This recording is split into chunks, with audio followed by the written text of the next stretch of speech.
Hello साथियों, मैं आप सभी अपने व्यूअर्स का एक बार पुनः स्वागत करता हूं अपने YouTube चैनल पे।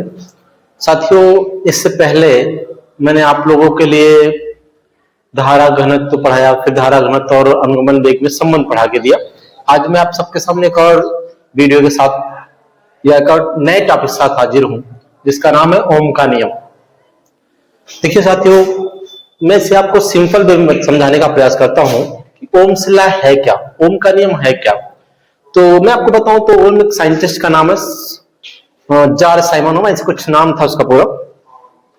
तो उसने एक्सपेरिमेंट के दौरान ये चेक किया कि अगर आप सपोज करें किसी बैटरी की वोल्टता 10 ओम है, 10 वोल्ट है, और उस पे जो करंट फ्लो हो रहा 10 एम्पियर का है, तो उसका जो फिक्स वैल्यू प्राप्त होती थी, इन दोनों का जो अनुपात प्राप्त होता था वो 4 था। मतलब जैसे अगर कोई चालक तार हो, ठीक, और इस चालक तार में चार के सिरों के बीच 40 वोल्ट का विभवांतर उत्पन्न हो या 40 वोल्ट की बैटरी यूज हो, तो इसमें अगर करंट 10 ओम है, 10 एम्पियर है, तो इसका जो नंबर मिला वो 4।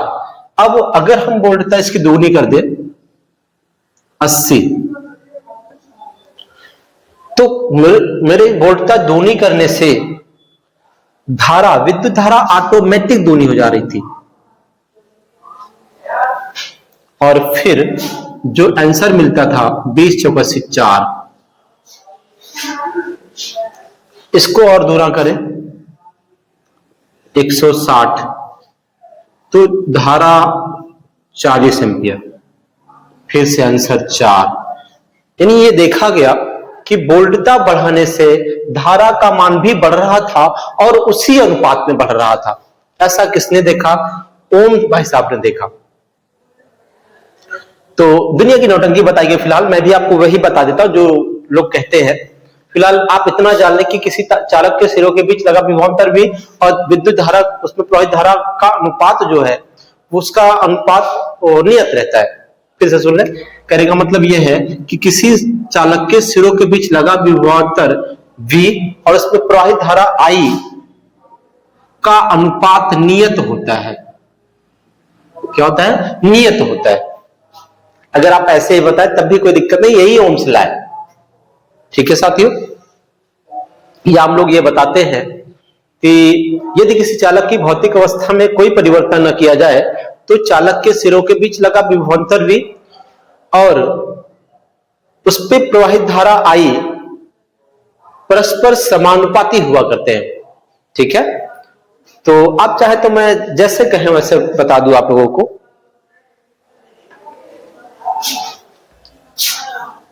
तो आपने ये देखा कि वोल्टता बढ़ाने से धारा का मान उसी अनुपात में इंक्रीज हो जाता है, बढ़ जाता है, और जो इन दोनों का अनुपात मिलता है वो प्रत्येक स्थिति में नियत रहता है। ठीक, फिलहाल ओम्स का नियम आपको लिखना तो आप लिख लीजिए। यदि किसी चालक की भौतिक अवस्था जैसे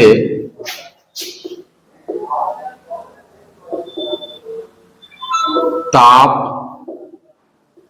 दाब,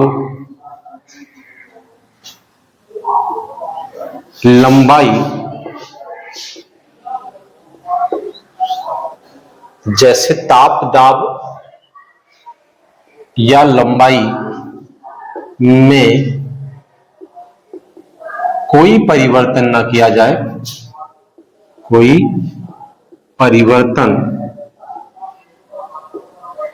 न किया जाए,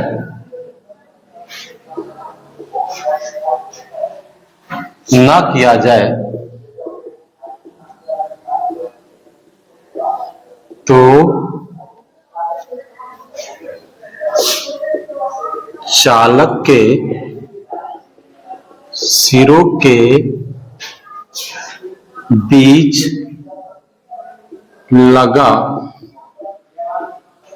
विभवांतर V और चालक में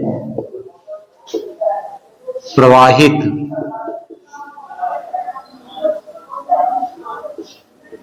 धारा I परस्पर समानुपाती होते हैं, परस्पर समानुपाती होते हैं।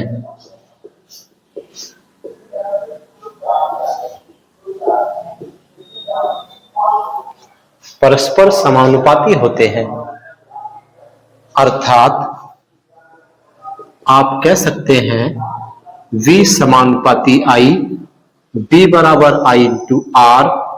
आगे बता दें जहां एक मिनट में चेक करूंगा थोड़ा सा। हाँ ठीक है, जहां R एक नियतांक है,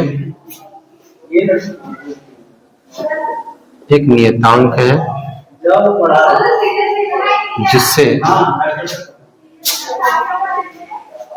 चालक का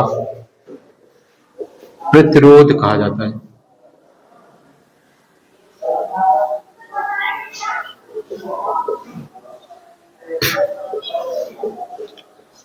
ठीक, तो ये रहा। आप इसे लिखना चाहे तो लिख सकते हैं या फिर ऐसे रहने दें। मैं इसको थोड़ा इरेज कर लेता हूं और आप चाहे तो आगे इसको इस तरह से लिख सकते हैं B बट्टे I बराबर R। ये ठीक, तो ये कुछ बातें रही आप लोगों के लिए। मैं आपको और इसी में बात समझाता हूं या कहो रहने देता हूं। चलिए बता देता हूं। ये ओम्स का नियम रहा। अगर आपसे ओम का नियम पूछा जाए तो आप बता सकते हैं।